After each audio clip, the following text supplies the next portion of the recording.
226 రోజులు 3132 కిలోమీటర్లు నేను పాదయాత్ర చేశా.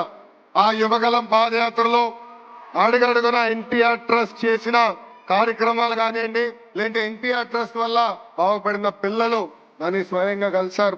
దాంట్లో మీకు కొన్ని ఉదాహరణలు నేను ఇవ్వాలి. అనంతపూర్ జిల్లాలో శ్రావణి అనే ఒక చెల్లి నన్ను కలిసింది.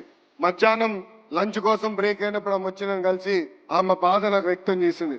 చిన్న వయసులో నాకు అవగాహన ఉన్నంత వరకు 2005, 2006లో వాళ్ళ తండ్రి తగరగుంట ప్రభాకర్ గారు పిల్లలందరూ, అంటే ఆయనకి దాదాపు 6 పిల్లలు ఉంటే వాళ్ళందరినీ ఒక సలూన్కి తీసుకెళ్లి హెయిర్ కట్ అయిన తర్వాత తిరిగి ఇంటికి వెళ్తుంటే ఆనాటి పాలకులు ఈ చిన్నారు ముందల ఆ ప్రభాకర్ ని చంపేస్తాం జరిగింది. మా చెల్లమ్మ శ్రావణి ముందల ఆ ప్రభాకర్ ని చంపేస్తాం జరిగింది. ఆనాటి ప్రతిపక్ష నేత ఉన్న చంద్రబాబు నాయుడు గారు ఆ 6 బిడ్డల్ని ఆ సొంత అక్క చెల్లెల్లాగా చాకి వాళ్ళందరినీ ఈరోజు ప్రయోజకులుగా మార్చడం జరిగింది.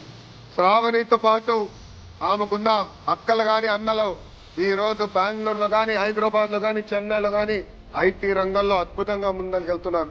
అదే విధంగా అదే అనంతపూర్ జిల్లాలో మౌనికాని కూడా కలిసా. మౌనిక తండ్రి శ్రీనివాస్ గౌడ్ ని కూడా ఫ్యాక్షన్ దాడిలో చంపేస్తే మౌనికాని ఆమె చెల్లి నాగమణిని కూడా చదివించింది గౌరవనీయులు చంద్రబాబు నాయుడు గారు. నాకు ఇప్పుడు కూడా బాగా గుర్తు.